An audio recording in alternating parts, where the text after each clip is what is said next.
بہت بڑی بات سمجھا رہا ہوں اگر آپ کی سمجھ میں آئے تو. ہم ذاتیات پر اترتے ہیں، ذات پر اتر کر زیادتی کرتے ہیں، ذات پر. ہمارا اب ظلم نجی سطح سے شروع ہو رہا ہے اور پوری ملت کو لپیٹ میں لے رہا ہے. پوری ملت کو چھوٹی چھوٹی زیادتیاں ہیں جو پورے معاشرے کو اپنی لپیٹ میں لیتی ہیں. میرے نبی کریم علیہ السلام نے جو دین ہمیں دیا ہے وہ خیر خواہی کا مذہب ہے، وہ بھلا کرنے کا مذہب ہے، وہ کام آنے کا مذہب ہے، وہ ظلم سے بچنے کا مذہب ہے. میرے نبی پاک نے فرمایا ظلم سے بچ جانا. قیامت کے اندھیروں میں جو بڑا اندھیرا ہوگا وہ ظلم ہوگا. اصلاح معاشرہ کانفرنس کا پہلا سبق میں نے عرض کیا کہ نظر کو، ذہن کو، سوچ کو پاک رکھیں، اور دوسرا زندگی میں کبھی زیادتی نہ کریں. کبھی اپنے مخالف پر بھی کبھی شخصی، ذاتی اور نجی اعتراضات نہ کریں. یہ انسان کے اندر کا ظلم ہوتا ہے. ہمارے گھروں کے اندر سے ظلم جنم دینے لگا ہے. روز بہو پہ تیل چھڑکا جاتا ہے، روز کسی نہ کسی شہر سے، اپنے ہی گھر سے، اپنے ہی چراغ کو بند کرنے کی خبر نکلتی ہے. سڑکوں پہ، چوکوں پہ، چوراہوں میں غریب مسلے جاتے ہیں. جس کے ہاتھ جہاں تک پہنچتے ہیں وہ وہاں تک معاذ اللہ زیادتی کر گزرتا ہے. اگر قوم ظلم سے بچنے لگے، زیادتی سے بچنے لگے، تکلیف دینے سے بچنے لگے تو معاشرہ سنور جائے گا. میرے رسول کریم علیہ السلام نے اپنے غلاموں سے پوچھا تھا بتاؤ مفلس کون ہوتا ہے؟ کون ہے جس کے پاس کچھ نہیں ہوتا؟ صحابہ نے کہا یا رسول اللہ جس کے پاس پیسے نہ ہو. بخاری مسلم متفق علیہ حدیث ہے. نبی کریم نے فرمایا نا بھائی، مفلس تو وہ ہوگا جو قیامت کے دن احد پہاڑ کے برابر نیکیاں لے کے آئے گا. یا رسول اللہ اتنی نیکیاں پھر بھی مفلس ہے، پھر بھی غریب ہے؟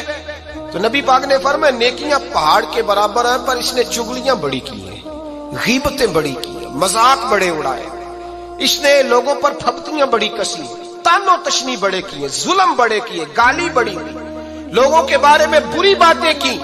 اب رب کریم نے وہ ساری نیکیاں لوگوں میں بانٹ دی. یہ مفلس ہو گیا، غریب ہو گیا. زیادتی نہیں کریں، ظلم نہ کریں. اپنی نجی زندگی سے لے کر گھر کے اندر سے لے کر اجتماعی زندگی تک زیادتی سے بچیں. میرے نبی کریم علیہ السلام نے اپنے غلاموں کو یہ درس دیا ہے دیکھنا کبھی زیادتی نہ ہونے پائے، دیکھنا کہیں ظلم نہ ہونے پائے، دیکھنا کسی شخص کو تمہارے قول فعل سے، تمہارے مزاج سے تکلیف نہ پہنچے. میرے بھائیوں، حضرت وہب ابن منبہ علیہ رحمہ فرماتے ہیں کہ بنی اسرائیل کے اندر ایک بادشاہ محل بنانے جا رہا تھا.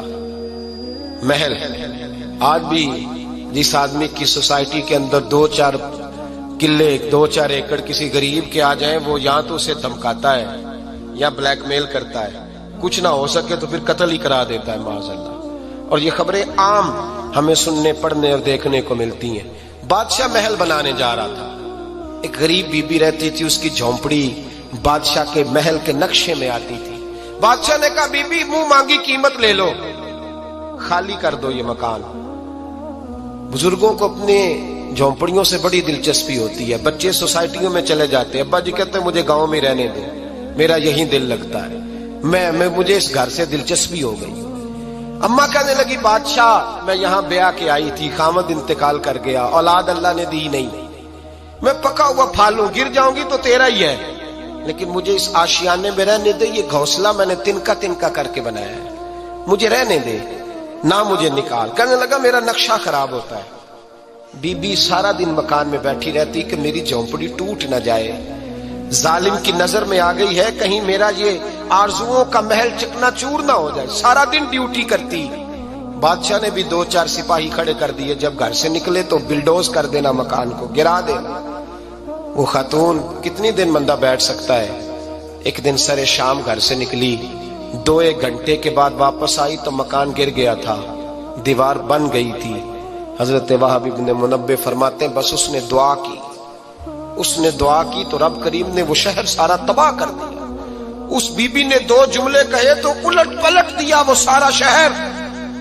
میرے نبی کریم علیہ السلام نے فرمایا جب مظلوم کے ہاتھ دعا کے لیے اٹھتے ہیں تو عرش کا مالک آسمان سے کہتا ہے کھول دے سارے دروازے، اس کے بیچ کوئی پردہ نہیں رہنا چاہیے، آنے دے. مظلوم ہے، اس پر ظلم ہوا ہے. لوگ کہتے ہیں میں بے چین رہتا ہوں صاحب، مولانا صاحب، پیر صاحب، وہ گھر کے ایک کونے سے چیخنے کی آواز آتی ہے، کوئی دم مل جائے، کوئی تعویذ ہو جائے، کچھ ایسا ہو جائے کہ بچت ہو جائے، کوئی ایسی پھونک لگ جائے کہ آرام آ جائے. تو میں کہتا ہوں بھائی